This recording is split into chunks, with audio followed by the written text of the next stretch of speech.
For the level 1 Jujutsu curriculum, for the Japanese Jujutsu or Samurai Jujutsu, we're going to start with some empty hand strikes. And this is something that's often very overlooked in other Japanese Jujutsu curriculums. I've gone through a lot of Japanese Jujutsu curriculums all the way from beginner to advanced, from white belt to black belt.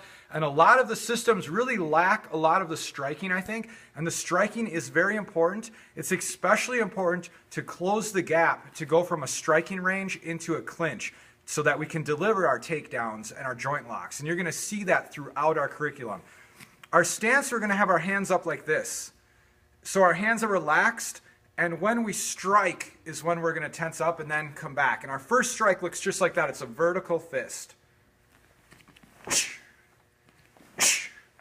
And that one's towards the head or the face. The next one is a middle punch, and we're going to turn our fist to the middle position.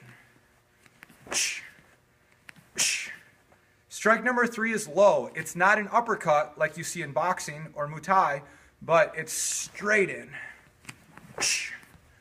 So the first 3, 1, 2, 3. Now we're going to come over the top of our head and we're going to do an outside chop,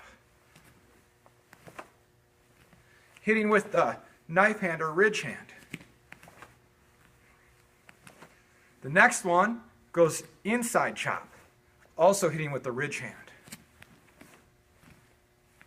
Now throughout this curriculum, I chose to just use the English terminology for the martial art techniques. But on the videos, a lot of times I'll put in the notations the Japanese terms for them. To me, it doesn't matter if someone knows the English terms, the Japanese terms, and a lot of schools really stress that.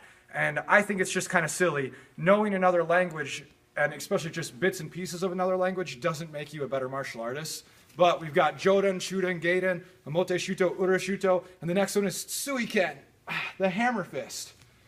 Now I'm not going to say any more Japanese terms for you guys. That was just for right now. But I will put them in the notations in case you're interested in learning them.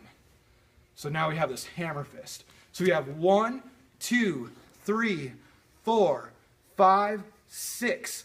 The next one looks like this number 6, but it's not. It's a little different. It's a back fist. So our hand strikes this way with our back of our knuckles. 1, 2, 3, 4, 5, 6, 7, and our last one is a palm strike.